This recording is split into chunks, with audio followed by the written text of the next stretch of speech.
sole, the power ball. This is our agenda for the evening. We're going to start about how we came about doing our projects. We're going to first get into the electric sole. We're going to tell you all the components utilized in the electric sole. We're going to then move on to the power ball, tell you all about how we got inspired for the power ball as well. To talk about a little bit of the power ball's design, and then show the outcomes of both projects. By a show of hands, who in here carries an electronic device every day? All right, pretty much the whole room. And a show of hands, who likes to run or walk on a daily basis? Mostly all of you.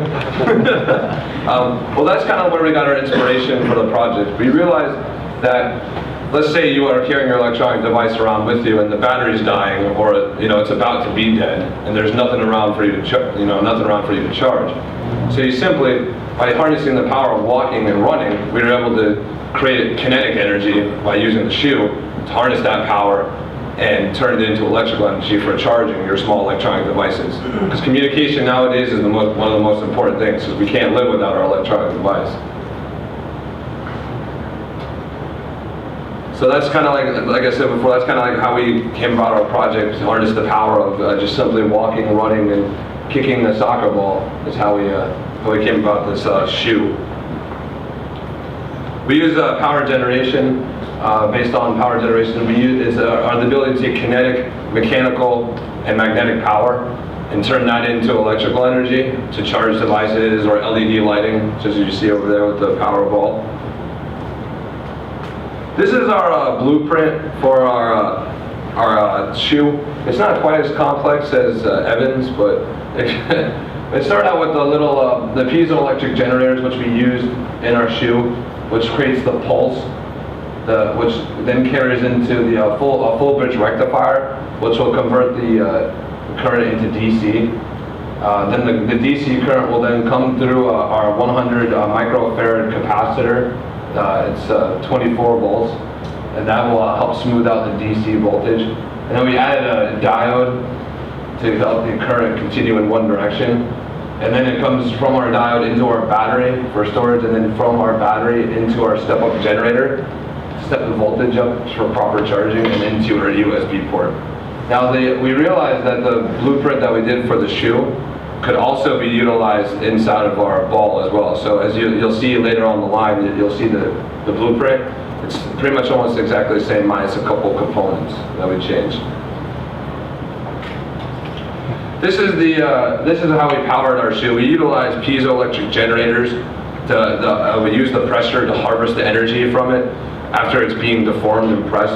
The electrodes inside of this little white disc right here will get pressed along with this brass ring, and that'll create the kinetic energy necessary to pass through the circuit to convert into electrical energy. These are the components inside of our sole. We have our piezoelectric generator. We use the 35 millimeter piezoelectric generator. We have our single diode. We have our step-up generator and our USB port combination. We have our 3.6 volt, 1500 milliamp hour nickel metal hydrate battery. We decided to use nickel metal hydrate. Nickel metal hydrate consists of nickel, titanium, and hydrogen. And we decided to use that because it actually helped store the energy a lot better than our previous battery we used, which was lithium ion. Our nickel metal hydrate battery actually had a better storage memory than our lithium ion battery.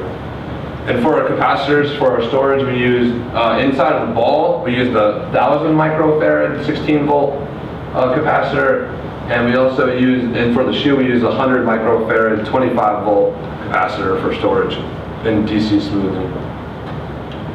This is our first design. As you can see, it doesn't look that pretty.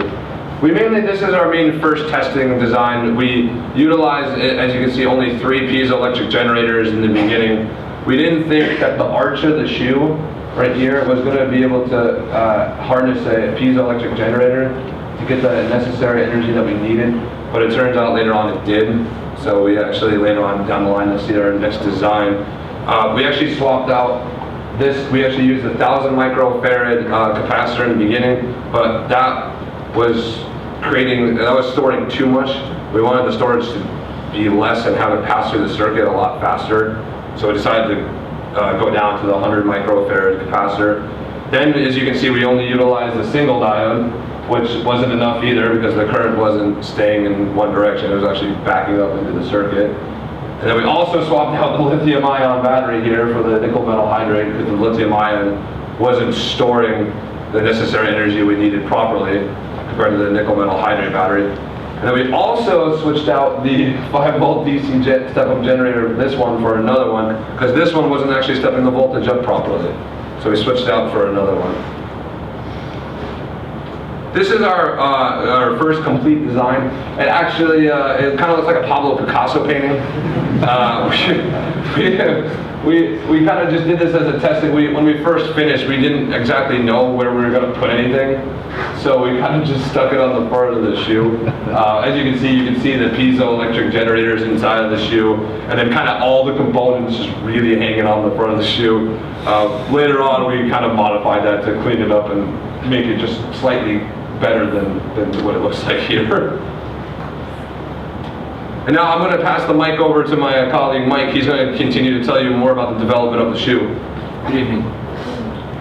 This is our second design. As you can see, we utilized 44 millimeter piezoelectric generators. This circuit is in parallel, and we later discovered that in parallel, the circuit would not provide enough current. So the current was being divided, and we were actually losing current. So we did not succeed with maximum current on this design. This is our final design, which is here.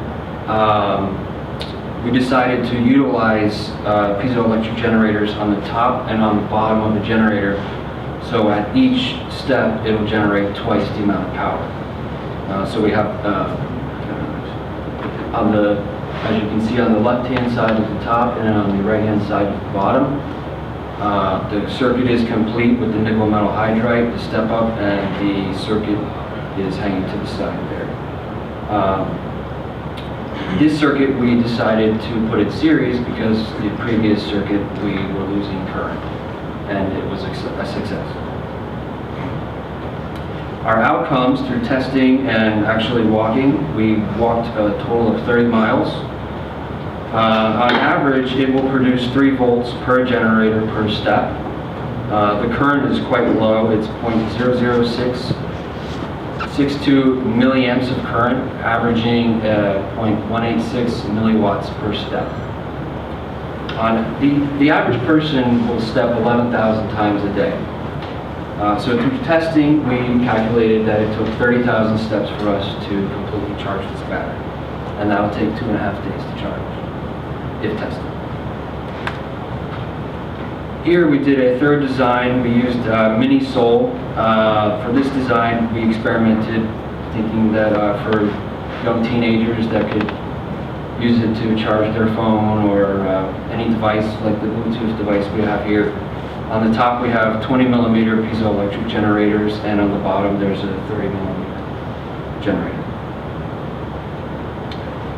Here we decided to really move forward with actually getting this design possibly produced. And we put the port in the back for easy access for your USB port. And in the front there you can see the easy access for the input and outputs for this circuit. And here's a quick video of actually showing the voltage fluctuation.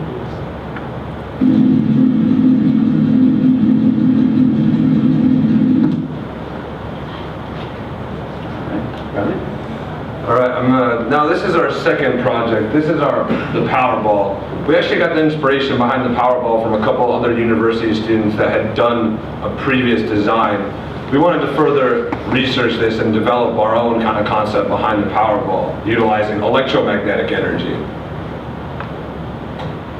Like I said before, this is the blueprint for our ball. The only difference between our blueprint from the ball and the shoe is that this actually is going to create an alternating current right here, and we actually used 1,000 microfarad capacitor versus the 100 microfarad capacitor that we used for the shoe.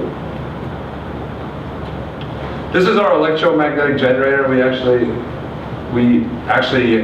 did 700 turns of copper wire. We utilize a PVC piping, and inside the PVC piping is a strong magnet. When you shake it back and forth, it will produce an electromagnetic current, which will then turn into the electricity that we need to power our circuit. This is us, Mike and I, kicking the ball around, trying to generate the power. We decided to put not one, but 2 electromagnetic generators in the ball to cover the X and Y axes of the ball. Because the ball has a 360-degree rotation. We want to make sure that we get the shakes necessary on the horizontal and vertical axes of the ball, so that every rotation it's actually getting a shake and producing enough power to power the device. And I'm going to pass the mic back to Mike. He's going to talk to you about the rest of the design. All right. On the left, on the left here, this is our first design Powerball. We utilized only 500 turns of copper coil wiring. On this circuit, we did not have the full bridge rectifier. We only had a capacitor and a diode. Later learning that on this one, we will need a full bridge rectifier. We also had the lithium-ion battery here that did not supply enough. We just couldn't rely on it. It just wouldn't hold the voltage and current supply.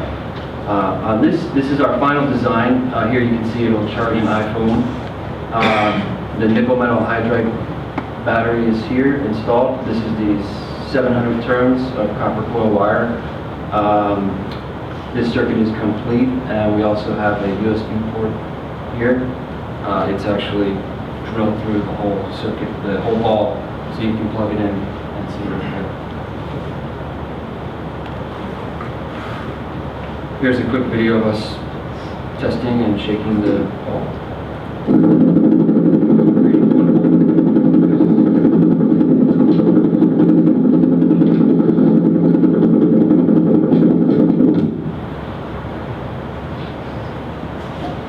So, we hit the jackpot with the Powerball. It does have 700 turns of copper wire. It will produce 1 volt on average on output. The current rating on the output is 0.016 milliamps of current and 1.6 microwattage. If you kick this ball for 1 day, it'll take 23 days to completely charge this device. That will take 33,000 rotations. I'd like to thank just Professor Oleg and for the opportunity he's given us, and all the rest of the professors that have through our time here at Palm Beach State. I also like to thank Paul Slater. He's definitely helped us out a tremendous amount too in terms of getting our project buttoned up and sealed. And I'd also like to thank all our classmates. And I wish you the best of luck on your future endeavors, and if you continue on, I wish you the best of luck. Thank you guys. Thank you. Thank you.